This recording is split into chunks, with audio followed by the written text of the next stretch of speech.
من الشيطان الرجيم. بسم الله الرحمن الرحيم. يا أيها المزمل قم الليل إلا قليلا نصفه أو انقص منه قليلا أو زد عليه ورتل القرآن ترتيلا إنا سنلقي عليك قولا ثقيلا إن ناشئة الليل هي أشد وطئا وأقوم قيلا إن لك في النهار سبحا طويلا واذكر اسم ربك وتبتل إليه تبتيلا رب المشرق والمغرب لا إله إلا هو فاتخذه وكيلا واصبر على ما يقولون واهجرهم هجرا جميلا وذرني والمكذبين أولي النعمة ومهلهم قليلا إن لدينا أنكالا وجحيما وطعاما ذا غصة وعذابا أليما يوم ترجف الأرض والجبال وكانت الجبال كثيبا مهيلا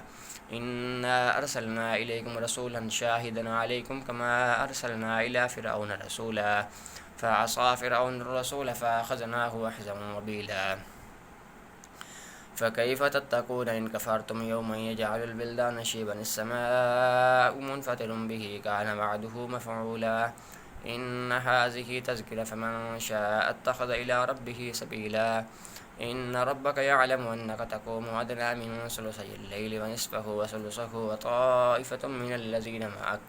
والله يقدر الليل والنهار علم أن لن تحصوه فتاب عليكم فاقرؤوا ما تيسر من القرآن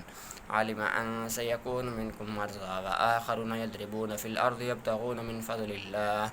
وآخرون يقاتلون في سبيل الله فاقرؤوا ما تيسر منه وأقيموا الصلاة وآتوا الزكاة وأقرضوا الله قرضا حسنا وما تقدموا لأنفسكم من خير تجدوه عند الله هو خيرا وأعظم أجرا واستغفر الله إن الله غفور رحيم.